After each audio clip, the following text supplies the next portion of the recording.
ពុទ្ធវចនៈ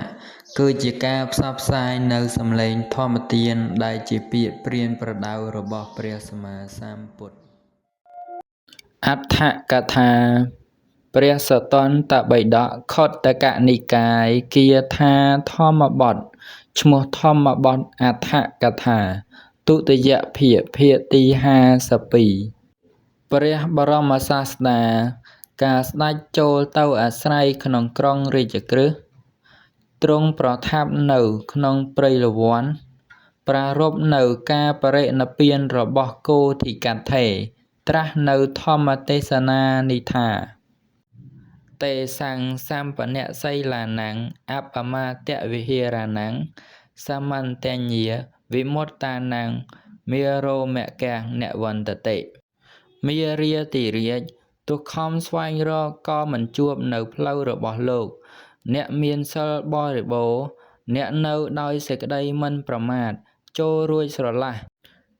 ចាកធម៌ជាគ្រឿងសៅហ្មងព្រោះដឹងច្បាស់តាមហេតុបានឮមកថាព្រះបរមសាស្តាកាលអាស្រ័យនៅក្នុងក្រុងរាជក្រឹសទ្រង់ប្រថាប់នៅព្រៃវេរវ័នប្រារព្ធនៅការបរិនិព្វានរបស់គោធិកត្ថេសេចក្តីពឹស្ដាថាលោកអ្នកមានអាយុនៅជិតល្អាងកាលសិលាខាងភ្នំឥសីគិរិលិជាអ្នកមិនប្រមាទមានព្យាយាមមានចិត្តអារម្មណ៍តែមួយពាល់ត្រូវនៅចន្តោវិមុតតិដែលកើតឡើងដល់សម័យកើតឡើងជាគ្រាបានវិនិច្ឆ័យចាកចេតោវិមុតតិដោយអំណាចនៃរោគតែប្រភេទលោកញ៉ាំងឈានទី1ទី2ខ្លះទី3ខ្លះឲ្យវិនិច្ឆ័យអស់ទៅ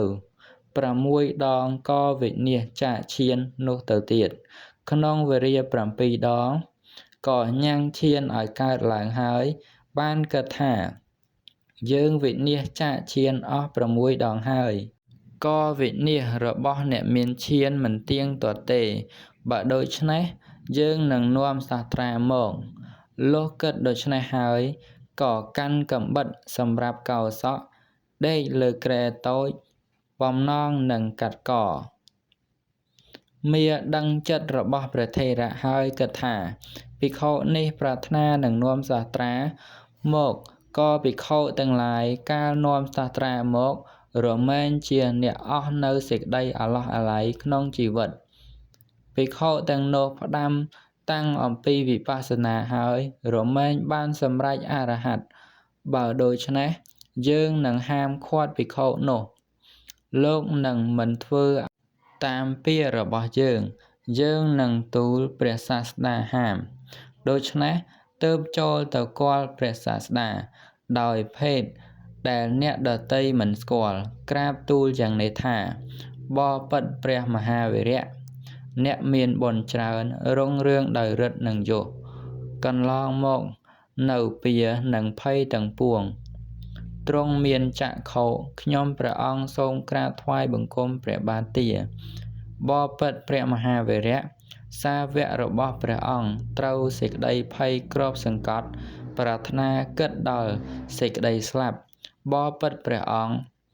អ្នកទ្រទ្រង់នៅសេចក្តីរុងរឿងសូមព្រះអង្គទ្រង់ហាមព្រះសាវកនោះបបិទ្ធព្រះដ៏មានព្រះភិក្ខទ្រង់ប្រកាសក្នុងទីចំពោះជនសាវករបស់ព្រះអង្គត្រេកអរហើយក្នុងសាសនាតែមានធម៌ក្នុងទីក្នុងចិត្តមិនទាន់បានសម្រេចជាអ្នករក្សាការសិក្សាគប្បីធ្វើមរណកាលដូចម្ដេចបានគ្រានោះឯងព្រះថេរៈនាំសាស្ត្រាមកហើយព្រះសាស្តាទ្រង់ជ្រាបថាបុគ្គលនេះជាមាទើបត្រាស់ព្រះគាថានេះថាអ្នកប្រាជ្ញទាំងឡាយតែងធ្វើយ៉ាងនេះឯងរមែងមិនស្ដាយក្នុងជីវិតគោធិកៈដ៏តណ្ហាព្រមទាំងឫសបរិនិព្វានហើយគ្រានោះឯងព្រះសាស្តាស្ដេចជាងចូលទៅកាន់ទីដែលព្រះថេរៈនាំសាស្ត្រាមកព្រមទាំងភិក្ខុជាច្រើនខណៈនោះមានចិត្តបាបគិតថាបដិសន្ធិញ្ញាណរបស់ព្រះគោធិកៈនេះ តាំងនៅក្នុងទីណាណោដូច្នេះហើយក៏ជាដុំផ្សែងនិងដុំពពកស្វែងរកវិញ្ញាណរបស់ព្រះថេរៈក្នុងទីទាំងពួងព្រះមានព្រះភិក្ខទ្រង់សម្ដែងនៅមាថាជាដុំផ្សែងនិងដុំពពកនោះដល់ភិក្ខុទាំងឡាយហើយត្រាស់ថាមនាលភិក្ខុទាំងឡាយមានចិត្តបាបនោះស្វែងរកវិញ្ញាណរបស់កុលបុត្រឈ្មោះគោធិកៈដោយគិតថាវិញ្ញាណរបស់កុលបុត្រឈ្មោះគោធិកៈតាំងនៅក្នុងទីណាណោមនាលភិក្ខុទាំងឡាយកាលបុត្រឈ្មោះគោធិកៈមានវិញ្ញាណមិនតាំងនៅឡើយបរិនិព្វានហើយសូម្បីមាកាលមិនអាចរកទីតាំងវិញ្ញាណរបស់គោធិកៈបានទើបខ្លាញ់រកភេទជាកុមារកាន់ពិនមានពណ៌លឿងដោយផ្លែភ្នៅចូលទៅគាល់ព្រះសាស្តាទូលសួរថាខ្ញុំព្រះអង្គស្វែងរកហើយវិញ្ញាណក្នុងទិសទាំងលើផងខាងក្រោមផងខាងទទឹងផងខាងធំផងទិសតូចផងមិនបានជួបប្រទះព្រះគោធិកថៈនោះក្នុងទីណាគ្រានោះព្រះសាស្តាត្រាស់នឹងមាថាភិក្ខុឈ្មោះគោធិកៈជាអ្នកប្រាជ្ញសម្បូរដោយបញ្ញាច្រើនជាគ្រឿងមានឈានត្រេកអរហើយក្នុងឈានគ្រប់កាលប្រកបសេចក្តីព្យាយាមអស់ថ្ងៃនិងយប់មិនជាប់ជំពាក់ក្នុងជីវិតឈ្នះមារបស់មច្ចរាជមិនកាន់យកនៅភពទៀតបានដកតណ្ហាព្រមទាំងឫសបរិនិព្វានហើយកាលព្រះសាស្តាត្រាស់យ៉ាងនេះហើយពិនក៏របូតធ្លាក់ឃ្លៀករបស់មានោះព្រោះសេចក្តីសោកគ្របសង្កត់លំដាប់នោះយក្សនោះក៏មានសេចក្តីតូចចិត្តហើយក៏បាត់អំពីទីនោះទៅសូម្បីព្រះសាស្តាទ្រង់ត្រាស់ថាមានចិត្តបាបអ្នកឯងត្រូវការអ្វីដោយស្ថានទី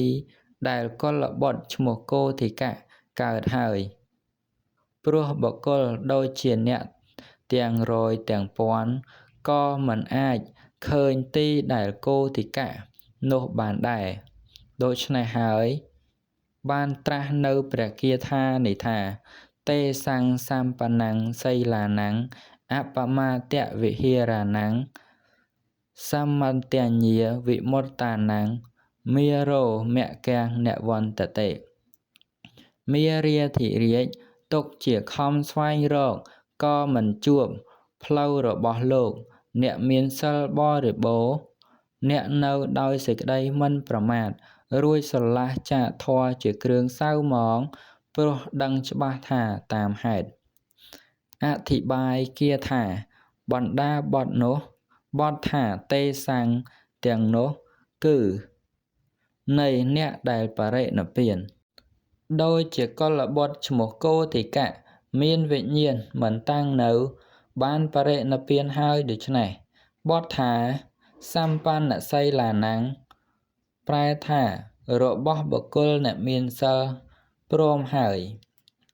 គឺបុគ្គលអ្នកមានសិលបរិបូរណ៍ហើយបទថា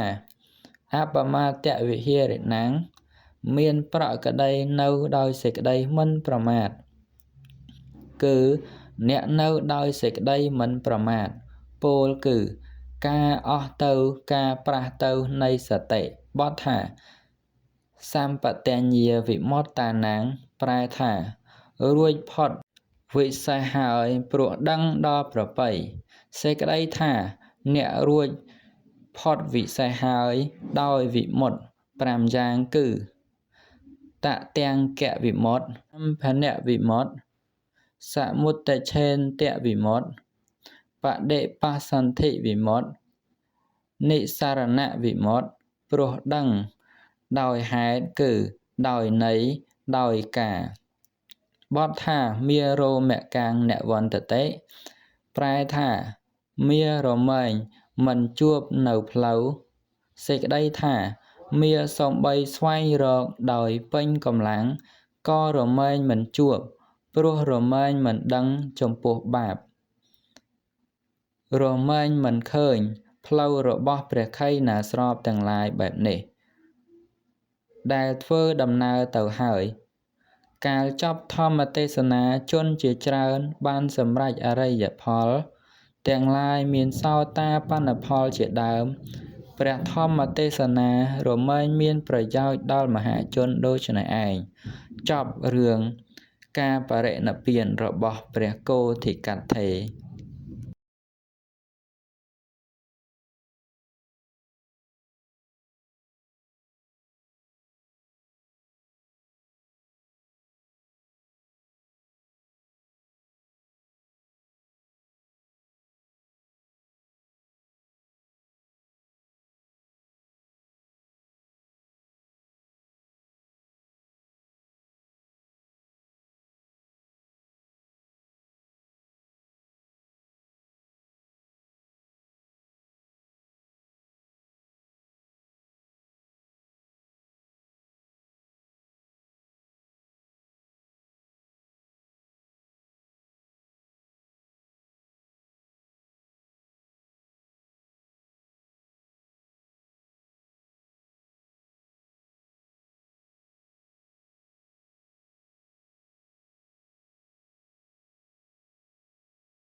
នាងដាក់ម្សៅច្រើនពេកទេដឹង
ឲ្យដូចជាព្រះច័ន្ទក្នុងផ្ទៃមេឃថាទានដែលបុគ្គលឲ្យហើយរមែងមានផលយ៉ាញ់ដែលបុគ្គលបូជាហើយរមែងមានផលសេដ្ឋីស្ដាប់ហើយមានចិត្តជ្រះថ្លាក៏ពោលថាបបិទ្ធលោកម្ចាស់ដ៏ចម្រើនសូមលោកម្ចាស់ មកគង់ឆាន់លើបល្ល័ង្កនេះចុះព្រះថេរៈពោលថាមហាសេដ្ឋីព្រះសម្មាសម្ពុទ្ធទ្រង់គង់ប្រថាប់នៅមហាវិហារជាមួយនឹងភិក្ខុទាំងឡាយ500រូបដោយតាំងព្រះទ័យថានឹងសោយនំនេះបើលោកពេញចិត្តមនាសេដ្ឋីចូលលោកឲ្យភរិយារបស់លោកកាន់យកនំនិងវត្ថុដទៃមានទឹកដោះថ្លាជាដើមពួកយើងនឹងទៅកាន់សំណាក់ព្រះសាស្តាសេដ្ឋីថាបបិទ្ធលោកម្ចាស់ដ៏ចម្រើនក៏ឥឡូវនេះព្រះសាស្តាប្រថាប់នៅក្នុងទីណាព្រះថេរៈតបថាមនាសេដ្ឋីព្រះសម្មាសម្ពុទ្ធទ្រង់គង់ប្រថាប់នៅវត្តចេតពុនចម្ងាយប្រមាណជា45យោជន៍អំពីទីនេះសេដ្ឋីតបថាបបិទ្ធលោកម្ចាស់ដ៏ចម្រើនពួកយើងនឹងទៅអស់ផ្លូវឆ្ងាយមានប្រមាណប៉ុណ្ណេះនឹងមិនហួសពេលឬព្រះថេរៈតបថាមហាសេដ្ឋីប្រសិនបើលោកមានការពេញចិត្តអាត្មានឹងនាំអ្នកទាំងពីរទៅដោយកម្លាំងអាត្មាភាពក្បាលចិន្តាប្រាសាទរបស់លោកនឹងនៅក្នុងទីខ្លួននេះឯងតែជើងចិន្តានៅត្រង់ខ្លោងទ្វារវត្តចេតពុនអាត្មានឹងនាំអ្នកទាំងពីរទៅកាន់វត្តចេតពុនដោយកាលត្រឹមតែចុះអំពីចិន្តាជាន់លើទៅកាន់ប្រាសាទជាន់ក្រោមប៉ុណ្ណោះសេដ្ឋីទទួលថាបបិទ្ធលោកម្ចាស់ព្រះថេរៈធ្វើក្តារចិន្តាទុកក្នុងទីនេះហើយអធិដ្ឋានថាសូមឲ្យជើងចិន្តាមាននៅត្រង់ខ្លោងទ្វារវត្តចេតពុនចុះចិន្តាក៏បានប្រកាសហើយយ៉ាងដូចនេះព្រះថេរៈនាំសេដ្ឋីនិងភរិយាឲ្យដល់វត្តចេតពុនលឿងជាកាលដែលចុះអំពីប្រាសាទជាន់លើទៅកាន់ប្រាសាទជាន់ក្រោមទៅទៀតស្វាមីនិងភរិយាទាំងពីរនាក់នោះចូលទៅគាល់ព្រះសាស្តាហើយក្រាបទូលថាព្រះបរមសាស្តាទ្រង់ស្ដេចយាងទៅកាន់រោងឆាន់ប្រថាប់លើពុទ្ធាសនៈដែលគេក្រាលទុកព្រមទាំងភិក្ខុសង្ឃមហាសេដ្ឋីក៏បានថ្វាយតក្កិណាទានចំពោះភិក្ខុសង្ឃមានព្រះពុទ្ធជាប្រធានភរិយាដាក់នំក្នុងបាតរបស់ភិក្ខុហើយមហាសេដ្ឋីព្រមទាំងភរិយាក៏បរិភោគនំល្មមដល់សេចក្តីត្រូវការអស់ទៅនៃនំមិនប្រកបឡើយសូម្បីកាលដែលគាត់ប្រគេនដល់ភិក្ខុសង្ឃក្នុងវិហារទាំងអស់នឹងឲ្យមនុស្សឲ្យស៊ីដែលទាំងឡាយទៅទៀតការអស់ទៅនៃនំក៏ប្រកបទាំងពីរអ្នកប្តីប្រពន្ធក្រាបបង្គំទូលព្រះបរមសាស្តាហើយថាបបិទ្ធព្រះអង្គដ៏ចម្រើននៅសល់ច្រើនណាស់ព្រះដ៏មានព្រះភិក្ខទ្រង់ត្រាស់ថាបើដូច្នេះចូលអ្នកទាំងពីរចូលចាក់ទុកចោលក្នុងខ្លោងទ្វារវត្តចេតពុនចុះគាត់ក៏ចាក់ចោលត្រង់ញោកដែលនៅមិនឆ្ងាយអំពីខ្លោងទ្វារវត្តចេតពុនសូម្បីសពថ្ងៃនេះទីនោះក៏នៅប្រកាសថាញោកនំអំបែងសេដ្ឋីព្រមទាំងភរិយាចូលទៅគាល់ព្រះដ៏មានព្រះភិក្ខឈរក្នុងទីដែលសមគួរព្រះដ៏មានព្រះភិក្ខទ្រង់អនុមោទនាទានរបស់ស្វាមីនិងភរិយានោះក្នុងវេលាចប់អនុមោទនាស្វាមីនិងភរិយាក៏តាំងក្នុងសោតាបត្តផលថ្វាយបង្គំព្រះសាស្តាឡើងចិន្តាត្រង់ខ្លោងទ្វារវត្តចេតពុនហើយស្ថិតក្នុងប្រាសាទរបស់ខ្លួនតាំងអំពីនោះមកសេដ្ឋីបានចំណាយទ្រព្យ80កោដ្ឋដើម្បីជាប្រយោជន៍ដល់ព្រះពុទ្ធសាសនាថ្ងៃស្អែកក្នុងវេលារសៀលពួកភិក្ខុមកប្រជុំក្នុងធម្មសភាអង្គុយពោលគុណរបស់ព្រះថេរៈថាអ្នកដ៏មានអាយុទាំងឡាយអ្នកទាំងឡាយចូលមើលអនុភាពរបស់ព្រះមហាមោគលានចុះលោកឈ្មោះថាមិនធ្វើឲ្យខូចសទ្ធា មិនធ្វើឲ្យខូចភោគទូមានសេដ្ឋីដែលមានសេចក្តីកំណាញ់មួយផ្លែតឲ្យជាអស់យសហើយធ្វើឲ្យសេដ្ឋីកាន់យកនំមកកាន់វត្តចេតពុនធ្វើទុកចំពោះព្រះភ័ក្ត្រព្រះសាស្តាហើយឲ្យតាំងនៅក្នុងសោតាបនផលព្រះថេរៈអនុមោទនាច្រើនគួរឲ្យអស្ចារ្យណាស់ព្រះសាស្តាទ្រង់ស្ដាប់ឮពាក្យភិក្ខុទាំងឡាយដោយព្រះសោតធាតុជាទិព្វហើយស្ដេចជាងត្រាស់សួរថាមនាលភិក្ខុទាំងឡាយឥឡូវនេះអ្នកទាំងឡាយប្រជុំគ្នាអំពីរឿងអ្វីកាលភិក្ខុនោះក្រាបទូលថាអំពីរឿងឈ្មោះនេះទើបត្រាស់សរសើរព្រះថេរៈថាមនាលភិក្ខុទាំងឡាយធម្មតាភិក្ខុអ្នកទូមានមិនធ្វើឲ្យខូចសទ្ធាមិនធ្វើឲ្យខូចភោគមិនធ្វើឲ្យខូចត្រកូលមិនបៀតបៀនត្រកូលដូចជាភមរៈជាតិក្រេបយកលំអងផ្កាឈើឯការចូលទៅរកត្រកូលហើយធ្វើឲ្យដឹងនៅគុណព្រះមោគលានជាបុត្ររបស់តថាគតក៏ដូច្នោះលោះត្រាស់ដូច្នេះហើយទើបព្រះសាស្តាត្រាស់នៅព្រះគាថានេះថាយថាបិភូមរោពផੰងវណ្ណកន្ធាងអហេថយ៉ាងបលេតិរសមយៈអេវੰគាមេមុនីចរេភូមរៈជាតិមិនធ្វើផ្កាឈើដែលមានពណ៌និងក្លិនឲ្យវិនាសទេក្រេបយកតែរសហើរទៅយ៉ាងណាមិញអ្នកប្រាជ្ញគប្បីត្រាយទៅកាន់ស្រុកក៏យ៉ាងដូចនោះដែរអធិប្បាយគាថាជាតិនៃសត្វអ្នកធ្វើរសជាតិផ្អែមប្រភេទណាមួយឈ្មោះថាភូមរៈក្នុងព្រះគាថានេះបទថាពផੰងប្រែថាផ្កាជាដើមសេចក្តីថាភូមរៈកាលបើទៅយ៉ាងណាក្រេបយកត្រឹមតែសេចក្តីត្រូវការនាំយករសដតីទៅដើម្បីជាប្រយោជន៍ការធ្វើនៅទឹកផ្អែមហើយហើរទៅភូមរៈជាតិនោះហើយចុះទៅព្រៃណាមួយហើយដាក់រសដែលលាយដោយធូលីនោះក្នុងប្រហោងឈើមួយកន្លែងហើយធ្វើរសផ្អែមឲ្យជាទឹកឃ្មុំដោយលំដាប់ផ្កា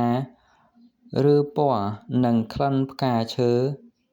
នោះមិនបានឲ្យវិនាសទៅព្រោះការត្រាចទៅក្នុងសួនច្បារនៃភូមរៈជាតិនោះជាបច្ច័យទេការពិតវត្ថុទាំងអស់នោះតាំងនៅជាប្រយោជន៍នោះឯងបទថាអេវ៉ាងគាមេមុនីចរេអ្នកប្រាជ្ញគប្បីត្រាចទៅកាន់ស្រុកដោយសេចក្តីថាព្រះអនាគាមីយមុនីមានសេខៈនិងអសេខៈក៏ដូច្នោះដែរត្រាចទទួលភិក្ខាចារ្យក្នុងស្រុកតាមលំដាប់ត្រកូលពិតណាស់ការខូចសទ្ធាឬវិនាសភោគរមែងមិនមានដល់ត្រកូលទាំងឡាយព្រោះការត្រាចទៅក្នុងស្រុករបស់មុនីជាបច្ច័យទេសទ្ធាក្តីភោគក្តីក៏រមែងតាំងនៅជាប្រយោជន៍នោះឯងព្រះសិក្ខមុនីនិងអសិក្ខមុនីលុះត្រាយទៅយ៉ាងនោះចេញអំពីនោះហើយព្រះសិក្ខមុនីក្រាលសង្កដីអង្គុយក្នុងទីដែលជាទីសប្បាយក្នុងស្រុកហើយពិចារណាអាហារបិណ្ឌបាតដោយរបៀបដូចប្រេងបន្តក់ផ្លូវរទេះសម្ពុតបិទបាំងដំបៅនិងសាច់របស់បុត្រហើយឆាន់បិណ្ឌបាត